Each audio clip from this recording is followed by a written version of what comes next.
1, 2, 3. She said 6. More. I'm the third person. somebody say 5. 5, 6. 6. Okay, turn 7. around. I didn't get it. Okay. I got you. Thank you all for coming. I wanted to just express to you some information that would be interesting. Part of my speech for my grade, I wanted to give you guys just some information on something that interested me, which was Asian wedding traditions. Although they have a lot of similarities to some of the weddings that happen here in the United States, I thought that there was a lot of romance and symbolism that came along with these traditions, and so I just wanted to share them with you guys. From the worldweddingtraditions.com website from 2002 and 2004, we're going to start first with Japan. The first thing that they go through is their betrothal period, which is basically where, everybody's, the husband and the wife to be are dating. They start out, there's a lot of symbolism involved, and they start out with gifts, a lot of gifts. For Japan, they start out a lot of times with a konbu, or seaweed, and forgive me if I say it wrong. The seaweed represents a childbearing woman, so they give this gift to the bride and the bride's family to represent a future family. Another gift that is given is the long white piece of hemp, which represents growing old and gray together for this new couple. And then also, as I have here, a folding fan. And this basically just stands for the future wealth and the growth of this couple. Okay? Yes. Can we yay now? Those gifts are given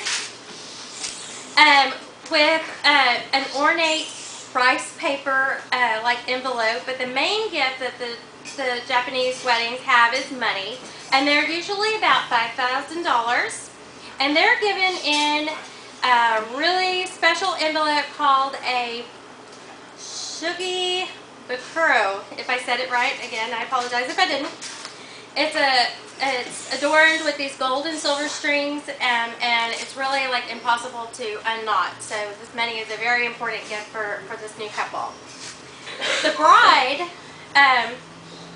usually wears purple. I'm saying a lot, I'm sorry. They wear silk kimonos, and they're adorned with purple iris flowers, and a lot of it is embroidered into their kimonos. Purple stands for love, just in case anybody's wondering what the symbolism of purple is. Okay.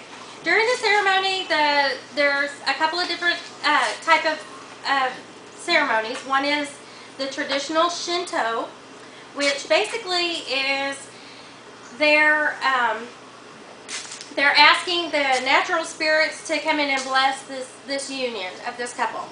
Another ceremony, a type of ceremony, is the Buddhist ceremony, and it basically just, they have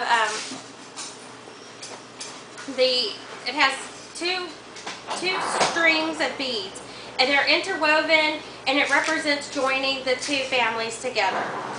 And then they share sake. They do the sake sharing ceremony. And the number 9 is represented by, the couple takes 3 sips out of the sake, and then the parents of each family take 3 sips. And then the number 9 represents a cement in the bond of this union. So then during the Japanese ceremony, there's a lot of honor for the parents. They give a lot of gifts to the parents, and they spend a lot of time honoring the parents that brought these two people together. They give a lot of gifts to their guests instead of the other way around, because they want to acknowledge their guests for coming in and enjoying the ceremony with them. So they give a lot of things like origami cranes or bags of like sweet almonds and stuff. In Korea, from AsiaHotels.com and a in a blog by Jen G in 2009. The betrothal period is very important because the groom's friends, once the guys know that their friend is interested in this girl, they go through and they get these costumes together and they black their masks out, they black their face out in these masks, and they go in front of the home of the family, the bride's family, and they chant and they sing, and they have this box of gifts, and it's called a hom. So basically they're going and they're chanting, and I don't know how to say it exactly, but it's like going, hom for sale, hom for sale. And basically that's just going, you know, we have all these gifts, what are you going to offer us for these gifts? And it's all in fun because they're trying to get the attention of this family. And then the family comes out and they're like, we're going to give you so much money, and they offer them money for these gifts. And once all the gifts are sold, basically, then it's all fun and they all laugh about it. But that's a big deal there in Korea.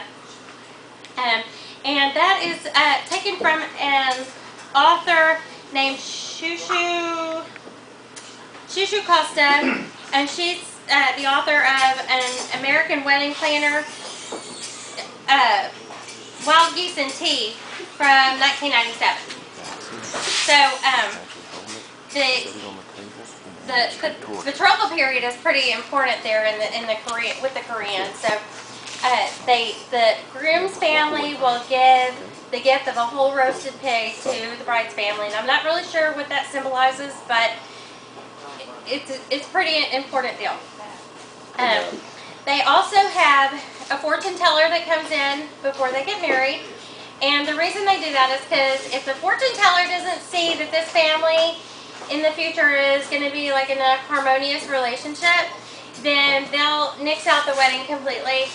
Otherwise, and they think that this is really important to have the fortune teller in because they spend a whole lot of money with the engagement gift, which come to $30,000 or $40,000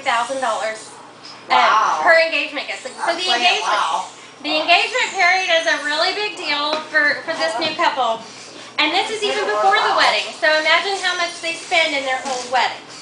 Shit, I want to get married again. So during the wedding, the wedding is done pretty simply. It's done in the bride's family's home. The bride and the groom just basically, you know, during the ceremony, it's pretty simple. They bow to each other, and then they sip this special wine out of a gourd that the mother grew in her garden. So we're keeping it pretty close to home.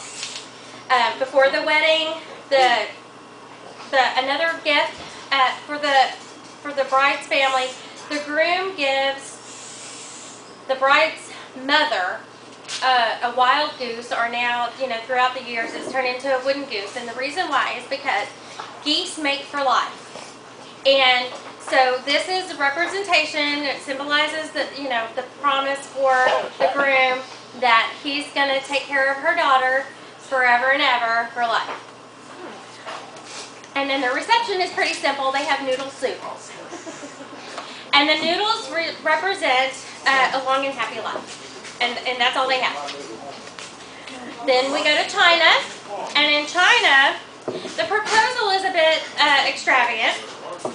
They actually have kind of a go-between that goes to the family. And whenever a guy has interest in a girl, the groom will send gifts to the potential bride's family.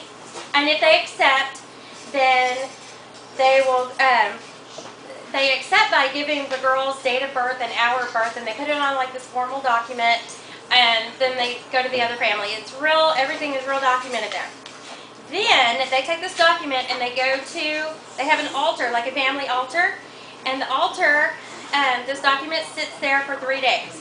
And after the third day, if there haven't been any bad omens, like any quarrels between the family or anything like that, then they call in an astronomer to read their horoscopes and see if they're a good match.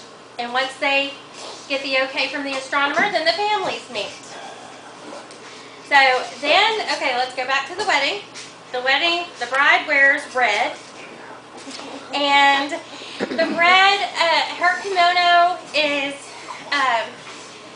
adorned with gold phoenixes and chrysanthemums and peonies, which the flowers, they all represent wealth and good fortune, so this is more symbolism. The groom wears a black coat over a robe embroidered with dragons, and the dragons represent the strength, and I guess that's gonna, hold the family together. They have a very, very simple wedding. They pay a lot of homage to heaven and earth and to the ancestors and that kind of thing. And the couple bows to each other, and then they drink some wine, I believe. Okay, so that's the end of that. So like the whole thing is before the wedding, and so the wedding is the simpler part. The very last one is Indonesia.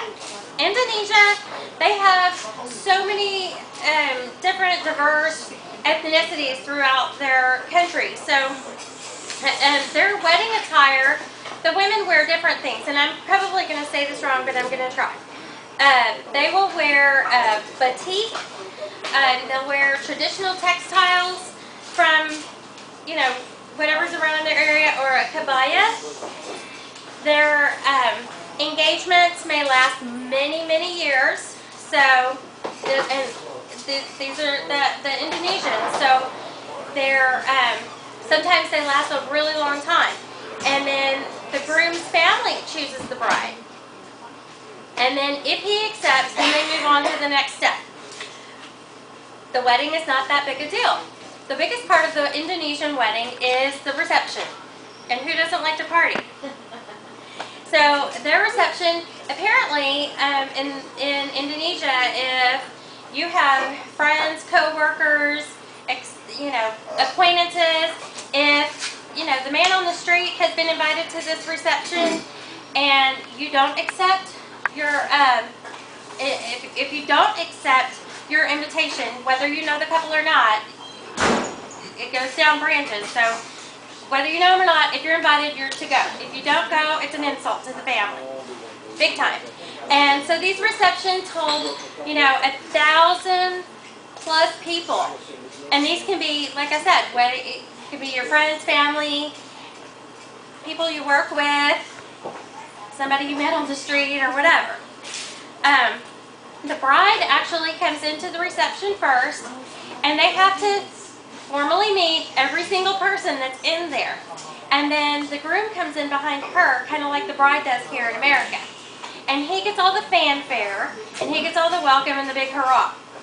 And then they have to go through each one of these people and welcome them and thank them for coming to their reception.